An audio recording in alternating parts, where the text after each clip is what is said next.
नमस्कार दोस्तों, आज मैं आपके सामने भगवान शिव से जुड़े ऐसे 13 रहस्य लेकर आया हूं जो शायद देवताओं को भी पूरी तरह से नहीं पता। जी हां दोस्तों, आप सोच रहे होंगे कि ऐसा कैसे संभव है, लेकिन प्राचीन शास्त्रों और वेदों में ऐसे कई रहस्य छिपे हुए हैं जो आम लोगों तक कभी नहीं पहुंचे। तो अगर आप भोले बाबा के सच्चे भक्त हैं तो इस वीडियो को शुरू से लेकर आखिर तक जरूर देखिएगा। और हाँ, वीडियो शुरू करने से पहले चैनल को सब्सक्राइब करना बिल्कुल मत भूलिएगा और बेल आइकन को दबा दीजिएगा ताकि आध्यात्मिक रहस्यों से भरी ऐसी वीडियोस आप तक सबसे पहले पहुंच सके। तो चलिए दोस्तों, बिना किसी देरी के शुरू करते हैं। पहला रहस्य, महाकाल का वह रूप जो ब्रह्मा और विष्णु ने भी नहीं देखा। दोस्तों, हम सभी जानते हैं कि भगवान शिव त्रिदेवों में से एक है, लेकिन क्या आप जानते हैं कि महादेव का एक ऐसा रूप भी है जिसे स्वयं ब्रह्मा जी और विष्णु जी ने भी कभी नहीं देखा। शिव पुराण में एक प्रसंग आता है जब भगवान शिव अग्नि स्तंभ के रूप में प्रकट हुए थे। उस स्तंभ का ना आदि था ना अंत। ब्रह्मा जी ऊपर की ओर हंस पर बैठ कर गए और विष्णु जी वराह रूप धारण करके नीचे की ओर गए। हजारों वर्षों तक खोजने के बाद भी दोनों को उस स्तंभ का छोर नहीं मिला।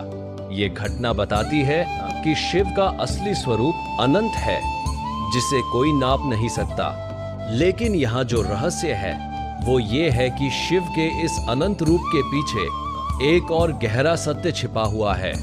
तंत्र शास्त्रों के अनुसार शिव वास्तव में चेतना के सर्वोच्च रूप है। वे समय के भी परे हैं, इसीलिए उन्हें महाकाल कहा जाता है। महाकाल का अर्थ है वो जो काल को भी नियंत्रित करते हैं। जब सृष्टि का अंत होता है तब भी शिव रहते हैं। जब सृष्टि की शुरुआत होती है तब भी शिव रहते हैं। वे न जन्म लेते हैं न मरते हैं। यही कारण है कि उनके इस रूप को कोई पूरी तरह समझ नहीं सकता। ब्रह्मा जी सृजन के देवता है, विष्णु जी पालन के, लेकिन शिव इन सबसे परे है। वे सृजन से पहले भी थे और प्रलय के बाद भी रहेंगे। इस रहस्य को समझना मानव बुद्धि के लिए लगभग असंभव है। दूसरा रहस्य, शिव की तीसरी आंख का असली सच। दोस्तों, हम सभी ने सुना है कि भगवान शिव की तीसरी आंख खुलने पर संहार हो जाता है।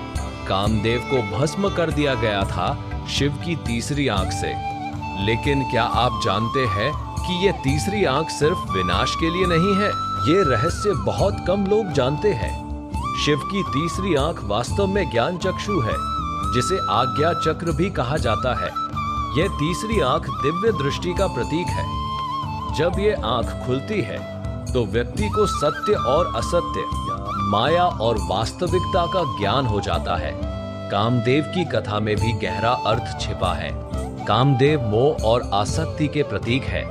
जब शिव की तीसरी आंख खुली तो उन्होंने कामदेव को भस्म किया, यानी उन्होंने मोह और माया को नष्ट कर दिया। ये संदेश देता है कि जब हमारी तीसरी आंख खुलती है, यानी जब हमें आध्यात्मिक जागरण होता है, तो हमारी सारी वासनाएं और मोह समाप्त हो जाते हैं। लेकिन यहाँ एक और बड़ा रहस्य है। तंत्र ग्रंथों में लिखा है कि शिव की तीसरी आंख हमेशा खुली रहती है, लेकिन वो सिर्फ उन्हें दिखाई देती है जिनकी अपनी तीसरी आंख जाग चुकी है। जो साधक ध्यान और तपस्या के माध्यम से अपने आज्ञा चक्र को जागृत कर लेते हैं, वे शिव की वास्तविक शक्ति को अनुभव कर सकते हैं। ये तीसरी आंख केवल भौतिक नहीं है, बल्कि यह एक आध्यात्मिक शक्ति है जो हर मनुष्य के अंदर सुप्त अवस्था में पड़ी है। शिव हमें यह सिखाते हैं कि हम भी अपनी तीसरी आंख जागृत कर सकते हैं और सत्य का साक्षात्कार कर सकते हैं। तीसरा रहस्य, शिव क्यों पहनते हैं सर्प को गले में? दोस्तों, भगवान शिव के गले में वासुकी नाग लिपटा रहता है, लेकिन क्या आपने कभी सोचा है कि आखिर क्यों? ज्यादातर लोग सोचते हैं कि ये सिर्फ एक प्रतीक है या फिर शिव की शक्ति का संकेत है, लेकिन इसके पीछे एक बहुत गहरा वैज्ञानिक और आध्यात्मिक रहस्य छिपा हुआ है। सर्प कुंडलिनी शक्ति का प्रतीक है। हमारे शरीर में 7 चक्र होते हैं और सबसे नीचे मूलाधार चक्र में कुंडलिनी शक्ति सर्प के रूप में सुप्त अवस्था में पड़ी रहती है। जब यह शक्ति जागृत होती है तो यह 7 चक्रों को भेदती हुई सहस्त्रार चक्र तक पहुंचती है। शिव के गले में सर्प का होना यह दर्शाता है कि उनकी कुंडलिनी शक्ति पूरी तरह जागृत है और वे विषय चक्र पर पूर्ण नियंत्रण रखते हैं। विषय चक्र गले में स्थित हो था वो शिव के लिए एक आभूषण बन गया। यह हमें सिखाता है कि जीवन की सबसे बड़ी चुनौतियां भी हमें मजबूत बना सकती है अगर हम उन्हें सही तरीके से ग्रहण करें। शिव का नीलकंठ रूप यह भी दर्शाता है कि वे सबकी पीड़ा को अपने ऊपर ले लेते हैं, इसलिए उन्हें हरा भी कहा जाता है। 5वां रहस्य, शिव के डमरू में छिपा ब्रह्मांड का रहस्य। दोस्तों, भगवान शिव हमेशा एक हाथ में डमरू लिए हुए दिखाई देते हैं। ये छोटा सा वाद्य यंत्र केवल एक संगीत का साधन नहीं है, बल्कि इसमें पूरे ब्रह्मांड की उत्पत्ति का रहस्य छिपा हुआ है। प्राचीन शास्त्रों के अनुसार जब शिव ने सृष्टि की रचना की तो उन्होंने अपने डमरू को बजाया। डमरू से निकली ध्वनि से ही ब्रह्मांड की उत्पत्ति हुई। इस ध्वनि को नाद ब्रह्म कहा जाता है। वैज्ञानिक भी आज मानते हैं कि बिग बैंग से पहले एक विशाल ध्वनि तरंग थी। शिव के डमरू की आवाज वही आदि नाद है जिससे सृष्टि का निर्माण हुआ। डमरू के 14 बार बजने से 14 सूत्र निकले, जिन्हें महेश्वर सूत्र कहा जाता है। इन्हीं सूत्रों से संस्कृत व्याकरण का जन्म हुआ। पाणिनि ने इन्हीं सूत्रों के आधार पर संस्कृत भाषा की संरचना की। यह दर्शाता है कि भाषा, ध्वनि और संगीत का स्रोत शिव है। डमरू का आकार भी विशेष है। यह बीच से पतला और दोनों सिरों से चौड़ा होता है। यह आकार समय के प्रवाह को दर्शाता है। एक सिरा अतीत है, बीच का हिस्सा वर्तमान है और दूसरा सिरा भविष्य है। शिव इस डमरू को बजाकर यह संदेश देते हैं कि समय का प्रवाह निरंतर है और वे इसके नियंता है। डमरू की ध्वनि का एक और रहस्य है। यह ध्वनि शिव और शक्ति के मिलन का प्रतीक है।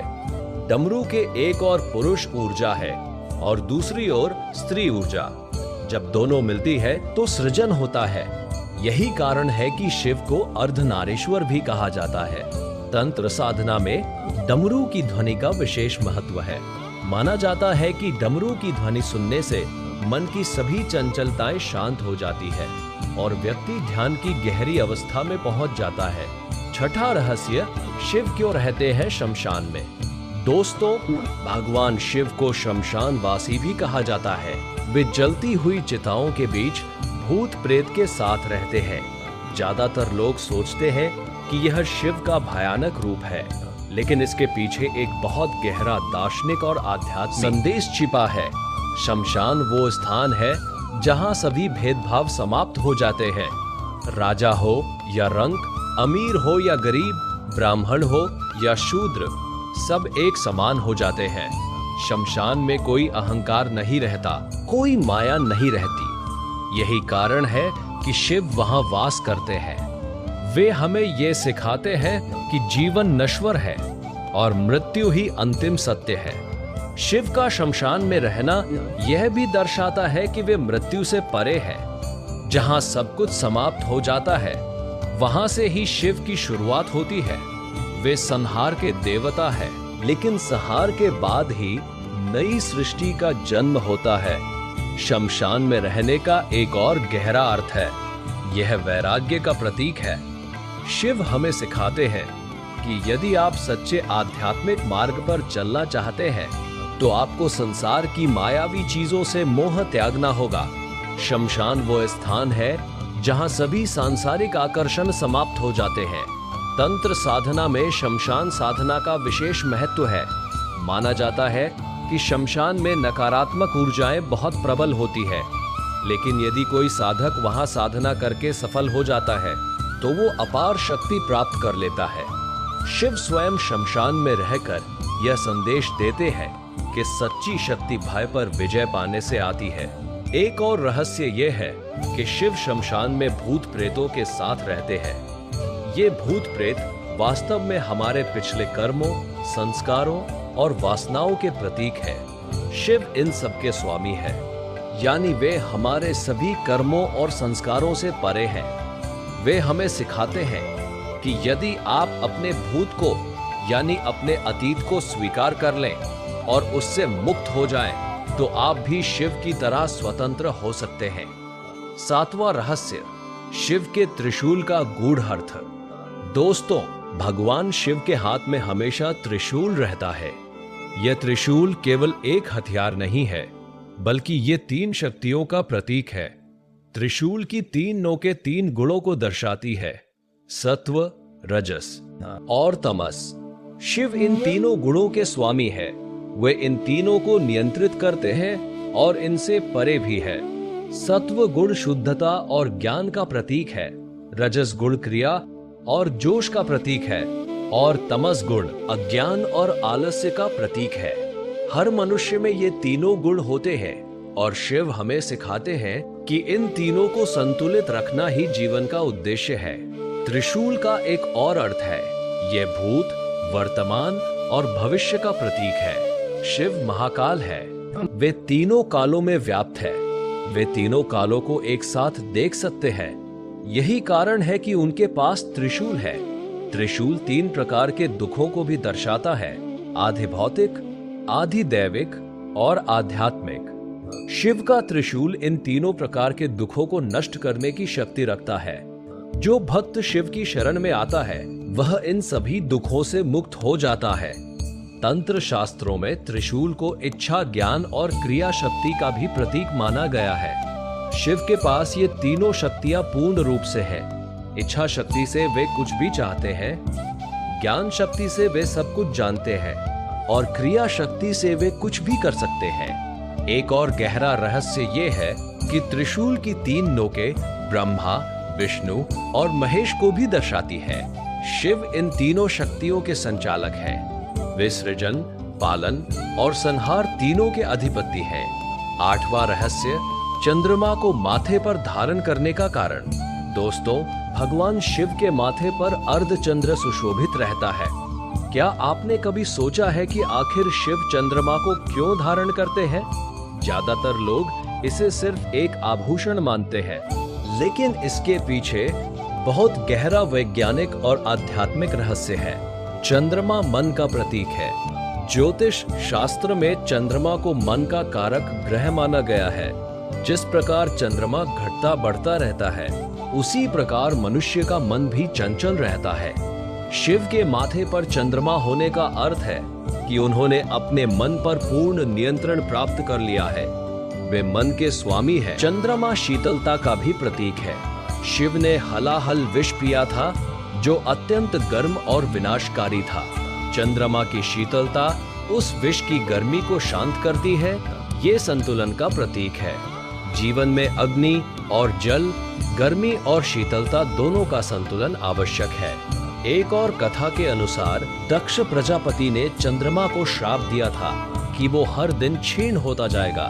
चंद्रमा ने शिव की शरण ली और शिव ने उसे अपने माथे पर स्थान दिया। इससे चंद्रमा को श्राप से मुक्ति मिली और वो पूर्णिमा को फिर से पूर्ण हो जाता है। ये कथा ये सिखाती है कि शिव की शरण में आने वाले को हर श्राप से मुक्ति मिल जाती है। चंद्रमा समय का भी प्रतीक है। हिंदू कैलेंडर चंद्रमा की गति पर आधारित है।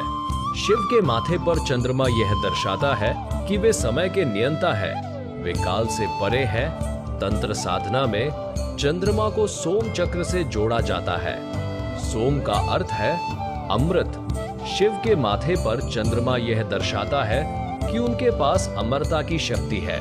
जो साधक शिव की साधना करते हैं, वे भी इस अमृत तत्व को प्राप्त कर सकते हैं। 9वां रहस्य, गंगा को जटाओं में क्यों धारण किया? दोस्तों, भगवान शिव की जटाओं से गंगा का प्रवाह निकलता है। ये केवल एक नदी नहीं है, बल्कि ये ज्ञान और शुद्धि का प्रतीक है। कथा के अनुसार राजा भगीरथ ने गंगा को पृथ्वी पर लाने के लिए कठोर तपस्या की, लेकिन गंगा का वेग इतना तेज था कि यदि वो सीधे पृथ्वी पर गिरती तो पूरी पृथ्वी नष्ट हो जाती। इसलिए शिव ने गंगा को अपनी जटाओं में धारण किया और फिर धीरे धीरे उसे पृथ्वी पर छोड़ा। लेकिन इस कथा के पीछे एक गहरा आध्यात्मिक संदेश है। गंगा ज्ञान की धारा है। जब ज्ञान का अचानक प्रवाह होता है तो मनुष्य का मन उसे सहन नहीं कर पाता। शिव ने गंगा को जटाओं में धारण करके यह सिखाया कि ज्ञान को धीरे धीरे नियंत्रित तरीके से ग्रहण करना चाहिए।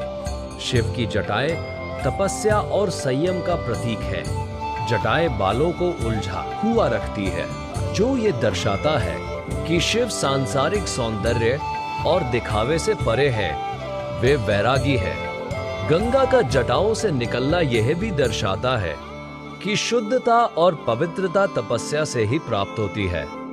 गंगा को पवित्र नदी माना जाता है। शिव के सिर पर गंगा ये दर्शाती है कि शिव सबसे पवित्र है, वे पापों को नष्ट करने वाले हैं।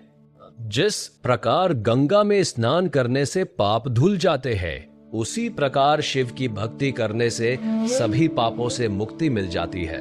तंत्र शास्त्रों में गंगा को इड़ा नाड़ी का प्रतीक माना गया है। इड़ा नाड़ी शरीर की बाईं ओर होती है और यह चंद्र ऊर्जा से जुड़ी होती है। शिव के सिर से गंगा का प्रवाह ये दर्शाता है कि उनकी ऊर्जा पूरी तरह संतुलित है। एक और रहस्य यह है कि गंगा स्वर्ग से पृथ्वी पर आई। ये आध्यात्मिक ज्ञान का पृथ्वी पर अवतरण है। शिव ने इस ज्ञान को धारण किया और फिर मानवता को दिया, इसलिए शिव को आदि गुरु भी कहा जाता है। 10वां रहस्य, शिव का नटराज रूप और ब्रह्मांड का नृत्य। दोस्तों, भगवान शिव का नटराज रूप सबसे प्रसिद्ध और रहस्यमय रूपों में से एक है। इस रूप में शिव नृत्य कर रहे होते हैं और उनके चारों ओर अग्नि का वृत्त होता है। ये केवल एक नृत्य नहीं है, बल्कि यह पूरे ब्रह्मांड की गति का प्रतीक है। शिव का यह नृत्य तांडव कहलाता है। तांडव का अर्थ है प्रलय का नृत्य। जब शिव तांडव करते हैं तो सृष्टि का संहार होता है, लेकिन इस संहार के बाद ही नई सृष्टि का निर्माण होता है। यह नृत्य सृजन, स्थिति, संहार, तिरोभाव और अनुग्रह, इन 5 कार्यों का प्रतीक है। नटराज रूप में शिव के 4 हाथ हैं। एक हाथ में डमरू है जो सृजन का प्रतीक है, दूसरे हाथ में अग्नि है जो संहार का प्रतीक है, तीसरा हाथ अभय मुद्रा में है जो रक्षा का संकेत देता है, और चौथा हाथ उनके उठे हुए पैर की ओर इशारा करता है जो मुक्ति का प्रतीक है। शिव के पैर के नीचे एक बौना दबा हुआ है। ये बौना अज्ञान और अहंकार का प्रतीक है। शिव अज्ञान को कुचलते हुए नृत्य कर रहे हैं। ये संदेश देता है कि ज्ञान और भक्ति के माध्यम से हम अपने अहंकार को नष्ट कर सकते हैं। नटराज रूप के चारों ओर अग्नि का वृत्त है। ये अग्नि वृत्त प्रभामंडल कहलाता है और ये ब्रह्मांड की ऊर्जा का प्रतीक है। ये दर्शाता है कि शिव ब्रह्मांड की सभी ऊर्जाओं के केंद्र है। आधुनिक विज्ञान भी मानता है कि ब्रह्मांड निरंतर गति में है, सब कुछ कंपन कर रहा है, घूम रहा है। शिव का नृत्य इसी ब्रह्मांडीय गति का प्रतीक है। सर्न जैसी वैज्ञानिक संस्थाओं ने भी शिव के नटराज रूप को महत्व दिया है, क्योंकि ये ब्रह्मांड की गतिशीलता को दर्शाता है। तंत्र साधना में नटराज ध्यान का विशेष महत्व है। माना जाता है कि यदि कोई साधक नटराज रूप पर ध्यान करता है तो उसे ब्रह्मांड की गति का ज्ञान हो जाता है और वो समय और स्थान से परे चला जाता है। 11वां रहस्य, शिव क्यों है अर्धनारीश्वर। दोस्तों, भगवान शिव का एक और अद्भुत रूप है अर्धनारीश्वर। इस रूप में शिव का आधा शरीर पुरुष है और आधा शरीर स्त्री यानी पार्वती का है। यह रूप केवल एक कला नहीं है, बल्कि ये सृष्टि के सबसे बड़े रहस्य को दर्शाता है। अर्धनारीश्वर रूप ये बताता है कि सृष्टि का निर्माण तभी संभव है जब पुरुष और स्त्री ऊर्जा का मिलन हो। शिव पुरुष ऊर्जा या शिव तत्व के प्रतीक है और शक्ति स्त्री ऊर्जा या प्रकृति के प्रतीक है। दोनों के बिना सृष्टि अधूरी है। शिव बिना शक्ति के शव है, यानी निर्जीव है, और शक्ति बिना शिव के दिशाहीन है। यह रूप समानता का भी संदेश देता है। शिव कहते हैं कि पुरुष और स्त्री दोनों समान है, एक के बिना दूसरे का कोई अस्तित्व नहीं। यह लैंगिक समानता का सबसे प्राचीन और सुंदर उदाहरण है। तंत्र शास्त्रों में अर्धनारीश्वर को पूर्णता का प्रतीक माना गया है। हर मनुष्य के अंदर पुरुष और स्त्री दोनों ऊर्जाएं होती है। बाएं भाग में स्त्री ऊर्जा और दाएं भाग में पुरुष ऊर्जा। जब ये दोनों ऊर्जाएं संतुलित हो जाती हैं, तो व्यक्ति पूर्ण हो जाता है। शिव का अर्धनारीश्वर रूप यह भी दर्शाता है कि ब्रह्म निर्गुण और निराकार है। वह न पुरुष है न स्त्री, वह दोनों है और दोनों से परे भी है। एक और गहरा रहस्य यह है कि अर्धनारीश्वर रूप विरोधों के मिलन का प्रतीक है। अंधकार और प्रकाश, स्थिरता और गति, मौन और ध्वनि, सभी विरोध शिव में एकत्र है। ये संदेश देता है कि जीवन में विरोध स्वाभाविक है और दोनों को स्वीकार करना ही सच्ची समझदारी है। 12वां रहस्य, शिव के 12 ज्योतिर्लिंग का रहस्य। दोस्तों, भारत में 12 ज्योतिर्लिंग है जहां शिव स्वयं प्रकट हुए थे। ये स्थान अत्यंत पवित्र और शक्तिशाली माने जाते हैं। लेकिन क्या आप जानते हैं कि ये 12 ज्योतिर्लिंग केवल तीर्थ स्थान नहीं है, बल्कि ये पृथ्वी के ऊर्जा केंद्र है। प्राचीन ऋषियों ने पृथ्वी पर ऐसे 12 स्थानों की पहचान की थी जहां ऊर्जा का प्रवाह सबसे अधिक है। ये स्थान भूचुंबकीय और ब्रह्मांडीय ऊर्जा से भरपूर है। ज्योतिर्लिंग का अर्थ है प्रकाश का लिंग। लिंग शिव का प्रतीक है और ज्योति का अर्थ है प्रकाश या ऊर्जा। इन स्थानों पर शिव की ऊर्जा सबसे प्रबल रूप में मौजूद है। 12 ज्योतिर्लिंग है: सोमनाथ, मल्लिकार्जुन, महाकालेश्वर, ओंकारेश्वर, केदारनाथ, भीमशंकर, विश्वनाथ, त्र्यंबकेश्वर, वैद्यनाथ, नागेश्वर, रामेश्वर, रामेश्वर और घुष्मेश्वर। प्रत्येक ज्योतिर्लिंग एक विशेष शक्ति से जुड़ा है। उदाहरण के लिए, महाकालेश्वर समय और मृत्यु पर नियंत्रण की शक्ति देता है। केदारनाथ मोक्ष का मार्ग दिखाता है और विश्वनाथ ज्ञान और मुक्ति प्रदान करता है। तंत्र साधना में माना जाता है कि यदि कोई साधक 12 ज्योतिर्लिंगों के दर्शन करता है तो उसकी सभी इच्छाएं पूर्ण हो जाती है और उसे मोक्ष की प्राप्ति होती है। ज्योतिर्लिंगों का एक और रहस्य ये है कि ये सभी भारत के विभिन्न कोनों में स्थित है। यदि आप मानचित्र पर इन्हें देखें तो ये एक विशेष ज्यामितीय पैटर्न बनाते हैं। ये पैटर्न ब्रह्मांडीय ऊर्जा के प्रवाह को दर्शाता है। प्राचीन ऋषियों ने इन स्थानों को इतनी सटीकता से चुना था कि आज भी वैज्ञानिक इस पर शोध कर रहे हैं। 13वां रहस्य, शिव का सबसे बड़ा रहस्य, वे है अजन्मा।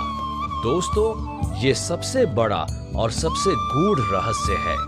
भगवान शिव स्वयंभू है, यानी वे स्वयं प्रकट हुए हैं। उनका कोई जन्म नहीं है, कोई माता पिता नहीं है। वे आदि है और अंत है।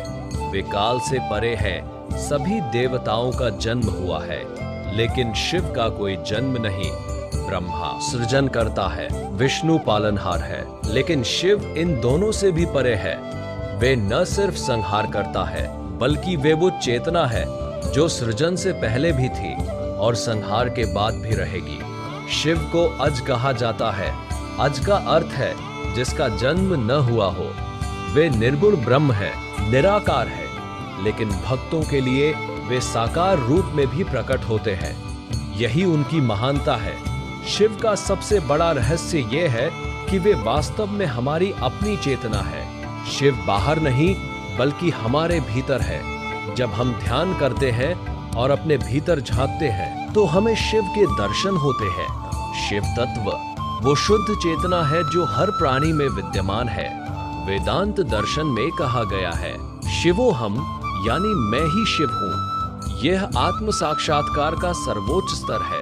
जब व्यक्ति को यह अनुभव हो जाता है कि वो स्वयं शिव है, तो वो मोक्ष को प्राप्त कर लेता है। शिव का अंतिम रहस्य यह है कि वे केवल एक देवता नहीं है, वे एक अवस्था है, एक अनुभूति है, एक सत्य है। जो इस सत्य को जान लेता है वो शिवत्व को प्राप्त कर लेता है। तो दोस्तों, ये थे भगवान शिव से जुड़े वो 13 रहस्य जो देवताओं को भी पूरी तरह से नहीं पता। शिव केवल पूजा के देवता नहीं है, बल्कि वे जीवन जीने का एक तरीका है, एक दर्शन है। उनकी हर कथा, हर प्रतीक, हर रूप हमें कुछ न कुछ सिखाता है। अगर हम शिव के इन रहस्यों को समझ लें और अपने जीवन में उतार लें, तो हम भी शिव की तरह निर्भय, निर्लिप्त और आनंदमय हो सकते हैं। अगर आपको ये वीडियो पसंद आया हो तो लाइक बटन जरूर दबाएं और चैनल को सब्सक्राइब करना ना भूलें। कमेंट में बताइए कि इन 13 रहस्यों में से कौन सा रहस्य आपको सबसे ज्यादा प्रभावित किया। और अगर आप चाहते हैं कि मैं भगवान शिव से जुड़े और भी गूढ़ रहस्यों पर वीडियो बनाऊं, तो कमेंट में जरूर लिखें। इस वीडियो को अपने दोस्तों और परिवार के साथ शेयर करें ताकि वे भी भोले बाबा के इन अद्भुत रहस्यों को जान सकें। हर हर महादेव। ओम नमः शिवाय।